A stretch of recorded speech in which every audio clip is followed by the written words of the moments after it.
गुरु बंदी छोड़ एक महात्मा का शिष्य भीख मांगने जाया करता था।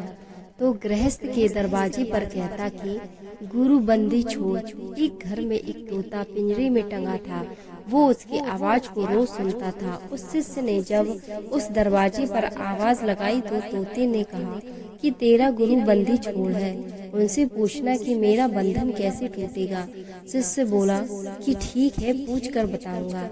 शिष्य जब आश्रम पर गया तो गुरुजी से तोते की बात बताई।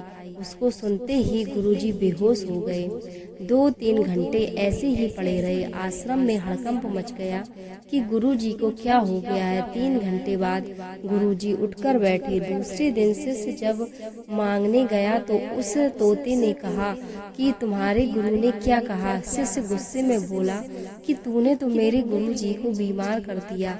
तेरा संदेश सुनते ही गुरुजी 3 घंटे बेहोश रहे। उसने तोते को बहुत कुछ बुरा भला कहा।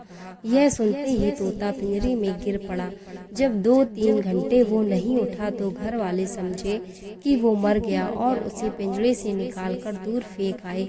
दूसरे दिन जब शिष्य भीख मांगने चला तो उसको तोता रास्ते में मिला। उसने कहा कि अरे, तू गुरु बंदी छोड़ का नारा लगाता है और मुझसे नाराज हो रहा था। तेरे गुरुजी ने जो संदेश तुझको दिया तू उसको न समझ सका। उन्हीं के कहे अनुसार मैंने किया और आज मैं आजाद हो गया। कहने का मतलब यह है कि महापुरुषों की निराली अदा है, जो खुलकर कोई बात नहीं कहते, इशारे में समझा देते हैं, कह देते हैं। जो उनके सारे समझता है वो परमार्थ के रास्ते पर बढ़ता चला जाता है, और जो उनके सारे नहीं समझता वो बात चाहे जितनी लंबी चौड़ी करे, आगे पीछे 24 घंटे घूमता रहे पर कुछ ले नहीं पाता। इसलिए कबीर साहब ने कहा है कि सैन वैन समझे नहीं तासो कुछ न कहन, सहजो बाई कहती है सहजो गुरु, पर संत होए मूंद लिए 2 नैन।